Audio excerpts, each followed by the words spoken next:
Hey guys, how are ya? Thank you for clicking onto this video, and please subscribe. Let's get those numbers up. Today I'm just a little bit pumped with what's happening in Mali. You know, um, and there's gonna be a part two to this video because I don't want it to be too long, so I'll try to make it as short as possible.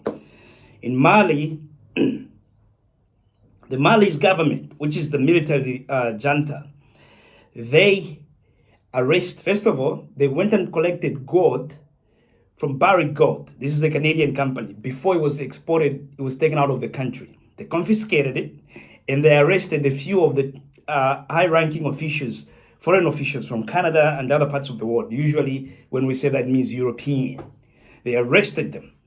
And the reason why they arrested them is because they found out this company hasn't been paying the right taxes. Now, they've been operating in Mali for I think for over 20 years. So they haven't been paying the right taxes. And this is a problem across Africa. It's not just in Mali. However, these boys in Mali decided to arrest these guys and demanded that they pay the right taxes. They were not saying don't take the gold, which they just claimed to say you gotta pay the right taxes, right? So you know how these people like to scare us. They like to scare us and do believe, and for some weird reason, some Africans do believe this. They think without these people, then we can't function. So what they decided to do, Barrick Gold, was they left. Oh, everything's not gonna work. The Malian government said, yeah, you can go. We're gonna take over the mine and we're gonna operate it. They didn't go into the corner and start crying, yeah, please don't go, we'll give you back the gold, like most African countries would do. They didn't do that. They said, you know what, get the hell out. Cool. If you think we can't run our stuff, we're gonna run our stuff. Remember, Mansa Musa, the richest man to have ever lived, came from there, the Mali Empire. And you know how he became rich? Gold mines. Our people were digging gold back then. They didn't need Europeans. If anything, gold started in Africa. Gold mining started in Africa. Okay? So they said, get out. So they left. They thought the Malian government was going to start ringing them up and say, oh, okay, guys, let's renegotiate. No, they didn't do that. So when they left, they realized how important this mine is to the well-being of the company. And right now we are in a place where like the price of gold is reached. It's all-time high. It's almost like $3,000 an ounce for gold right now. So guess what they did? They went back. They sat down, but the Barrick Gold managers went back to the Malian government, not the other way around. So they said, let's renegotiate. And the Malian government said, cool, you owe us $400 million in unpaid taxes. You pay that, you can go back to work. But this time, you're going to pay the right taxes. This is how much we want. And we're going to release the 10 guys that we arrested.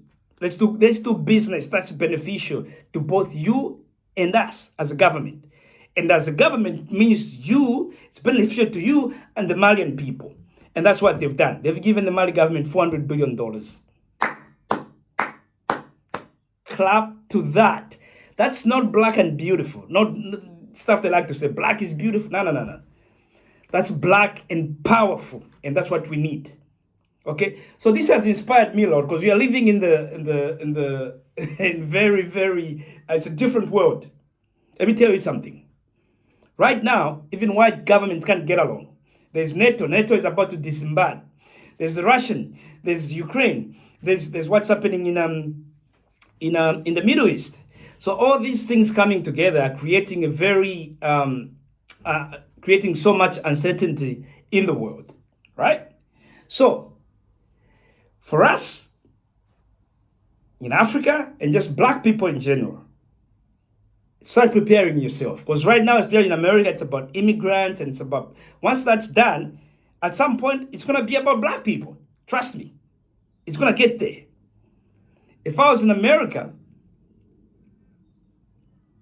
I'll start getting ready, man. Load up on ammunition. And learn how, don't do that shooting like this. Learn how to shoot. Don't go, just you shoot. That's dumb. You can't do that. Learn how to do it properly. Okay? But here's the thing. For us in Africa, this is the best time to be alive. Don't be scared, guys. Don't let the demon of fear take over you. Let's get the spirit of togetherness and working together inspire us. You know, the demon of fear and hiding in the corners and say, USA is gone. Let's get rid of that. This is now the time to stand tall and say we are going to do it. And this is the time to take advantage, because even European countries, they're not getting along. Like the NATO, they're not getting along. And this is the time for you to get powerful. Okay? Now, I'm going to use this specifically for Zambia, but you can use the same things in any African countries because our problems are the same. Okay? How do we use this time to empower ourselves? Like what's happening in Burkina Faso. Like Ibrahim Traore, what he's doing. Remember, Burkina Faso is a very poor country, but they're doing something. They're not out there hiding and crying and doing all that stuff. No, they've stood up and they're doing something. So these are some of the things I'm advising, whether people in politics hear me, because I know most of the guys in politics don't think. It's the truth. It's across Africa. Hear me would be good. But these are the things I would do. And I'm not saying this to say, I'm going to get into politics. No. That's for those guys. But these are the things I would do, because I think every government in Africa should have a think tank. Like at some university that tries out policies. They do research. They travel around the world, do some research. And these days you don't even need to travel around the world. There's Google, universities are connected. You find out what's happening in those countries and see how the same policies can be used in Africa, in your country, with a little bit of tweaks here and there. That's how things work. But the thing that in most of these countries, they don't exist. That's why most leaders don't even know what to do. But here's some of the things we can do. In Zambia, we suffer from an energy problem. No energy, no industries. So at the end of the day, you remain poor. Okay? The reason why we haven't advanced so much, because what has happened over in Africa, things are too regulated. They're too regulated by the people from outside. Everyone is, they're spreading green energy. They're burning coal and they're doing all these things. But they'll come to Africa and tell our leaders that you can't burn coal. And they listen. When we have coal aplenty, like we have coal everywhere on the continent. Excuse me. If it's not everywhere, at least most countries have coal. But they'll be telling them, we'll just give you $10 million. Don't worry about coal. And what these guys do, they get that $10 million and they sabotage your future. Okay? So this is what I would do. If I was some of a politician, not even the president, just a politician, this is what I would tell the president. And if I was in that position where it's like, I'm the president, this is what I would do. 2 trips. I'll go to Japan. I'll ask the Japanese people, the Japanese government, to help us build a coal plant in the country to supply electricity. And we're talking about at least, because we have plenty of coal. We want to get at least 3 megawatts. Or is it 3,000 megawatts or something like that? Just from coal. Okay? How are we going to pay the Japanese government? We're going to pay them through coal. They use about 22%. They still use coal. They don't have blackouts there. They don't have load shedding. They don't have that in Japan. If the Japanese government says no, we're going to go to India. They use a big chunk of their electricity is still coming from coal. So we're going to go there. We're going to cut a deal. And we're going to say, we're going to ship coal to you. So let's say during this plant ends up costing $100 million. To sweeten the deal, I'll say we are going to give you $130 million. And some of you guys may say, but that's overpaying. I would rather overpay for something and get it done. It's something that we can use for the next 20, 30 years. The return on that investment is worth a lot more than the $30 million extra I'm going to pay for it. That would be my thinking behind that. And as a nation, we can debate. We can debate about it. Either we have it or we don't. Okay? Those 2 trips should help bring about electricity so we can get rid of this so-called load shedding. The stuff they're trying to make you do, such as solar and all those things, they're good, but they're not good enough. That's why if you go to England, they're building a uranium plant there to produce electricity, because they put up wind turbines. They don't produce enough electricity. But these are the things they want you to do in Africa when you need energy a lot more than they do. So to hell with them. Right now, we don't need their help. They also got their own problems. They are focusing on their own stuff. We take this advantage while they are carried away trying to fix their problem. They forget, they're releasing the grip on us, and we take advantage of that. Okay? That's the number one thing I would do first, because I know to have industries, you need energy. You see, so what's the next thing we're gonna do after that? We're going to go into mining. Mining, we're gonna renegotiate all the contracts that exist. We are going to bring in new contracts, and in those new contracts, we are going to make sure that the right taxes are paid. We're gonna review the tax code. We're gonna make sure that the right money, the right taxes. We're gonna make sure that whatever is exported out, the government knows the amount, the real amount, not the fake amount, just because someone writes on the book and says, oh, it's 20 tons of whatever mineral is leaving, and you guys believe that. It turns out they're taking 100 tons. Today, there's so much, there's all these technologies that you can use to help you execute or find out how much exactly things are being exported. And you just put these machines in all the exit points. Whenever these, whether it's by road, by rail, by air, whatever you do, you try to make sure by the time before these things leave, you get the right amount that's leaving, so that you get the correct taxes. First of all, we change that, and we get people who we train to be specialized in that, and we make sure these people are paid well. Because it's very hard for someone not to be corrupt when they're underpaid.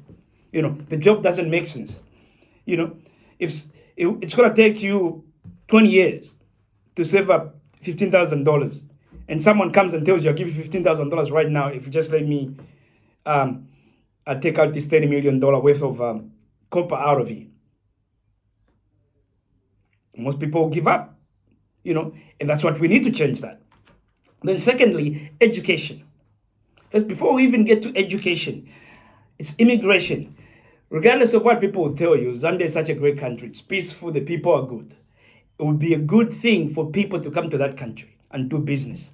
Dangote opened up a cement factory there. It's doing great. So what I'll do though, I'll encourage business people from South Africa, from Nigeria, I don't care what color they are. But what we are going to say is you can buy citizenship for $1 million. But you gotta invest about $5 million. But you gotta do a business that's gonna employ at least 10 people. That would be the first thing. Or maybe not $5 million. We just say you pay $1 million for citizenship and 100 and start a business that's at least employing 10 people. The reason why I say that is the money we are going to collect from these visas, from these special type of visas, okay, we can use that now to invest in education. What do I mean by that? Zambia has two probably most important universities. Copperbelt University, University of Zambia. We're going to buy AI supercomputers and put them at the University of Zambia, so our people can start learning about the future. The good thing about AI, guys, is like 90% of white people don't know what AI or how to use it. 90% of black people don't know what AI is or how to use it. So we are at a level like this. If we do nothing now, they'll be here, we'll be here. And AI is what's going to delete everybody on this planet. And if you're not advanced in AI, you're left behind. You'll be the one who disappears from the face of this earth. So people need that education. Then we're going to use some of that money. The Copper Belt University, Copper Belt, because of copper, is going to be connected to most mines operating in the country. And what we are going to do in there, the research on mining and everything is going to be practical. We want, by the time the students who've studied mining engineering and things like that, by the time they leave, they've already formed a company. You know, from the university, we got mining engineers, accountants, and everybody. By the time those people leave, they've been given a small mine that they can grow, and everything is put in place for them to know how to run and how to do things. You know, then we are going to promote global trade, so people can learn how trade works around the world. Then the second part we are going to do is, Dangote has a refinery in Nigeria. They're having issues over there. What I'll do is, he's already got a cement factory in Zambia. So what I'll do is I'll say, come in, man. Come in. Open up an oil depot in Zambia, and we're going to buy oil from you. The whole country, we're just going to buy from you. That's it. Or get the oil to Wavis Bay. We're gonna allow businesses to go and fetch it from there and bring it into the country. But I'll prefer we just say, you know, open up an oil depot in Ndola, and you supply oil from there. The government will pay for it. He's already got a cement factory there. All the taxes is paid from the cement factory just get used to pay off his oil. You know, then the price of oil comes down, and we make a better deal so that it allows him to sell us the oil at a better price. So across the country, the price of oil is down. If the price of oil is down, it ends up sifting through the people. You know, foods and food and all those things, prices will come down. But you have to be a better deal maker. Most of these guys, Dangote is there, but they're still going to fight for some oil coming from the Middle East. Dude, there's oil in Africa. What's the point of the African Free Trade Area? Isn't that the reason why we started that, so we can trade among us? Come on.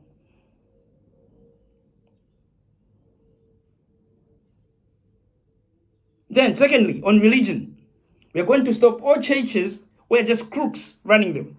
And what I mean by that, what we are going to say now is anyone who wants to start, anyone can start a church. That's cool. We're not going to stop that. But if you want to start a church, you got to have a degree in theology, in philosophy, and 10-year experience for you to open up a church. And we're going to tax the churches. You can't just make all that money and disappear and buy yourself different cars and destroy young people's lives, especially women, by making all of them pregnant. The pastor, you know. And if any of the people within the church, the choir master impregnates a young girl, that church will be banned, and that man is going to jail. We have to bring in restrictions to control this thing. We are going to ban the day of prayer. It's not going anywhere. Last time I checked, Zambia is the 6th poorest country in the world. 6th. At some point it was high up, I think, or 11th. Now we're going backwards. But we keep praying and praying and praying. We're going to turn the day of prayer into the day of thinking. We're going to encourage competition between provinces to come up with ideas. And each province start testing something, and if that produces good results, then we use that and put it across the country. But whichever province comes up with better ideas gets the benefits, and the benefits are they win a trophy in terms of money to invest more and more into their projects, so that we can allow people to think and solve our own problems, not pray and hope. That doesn't work. It's about planning. You plan 20, 30, 40, 100 years ahead. And then you start slowly getting things done.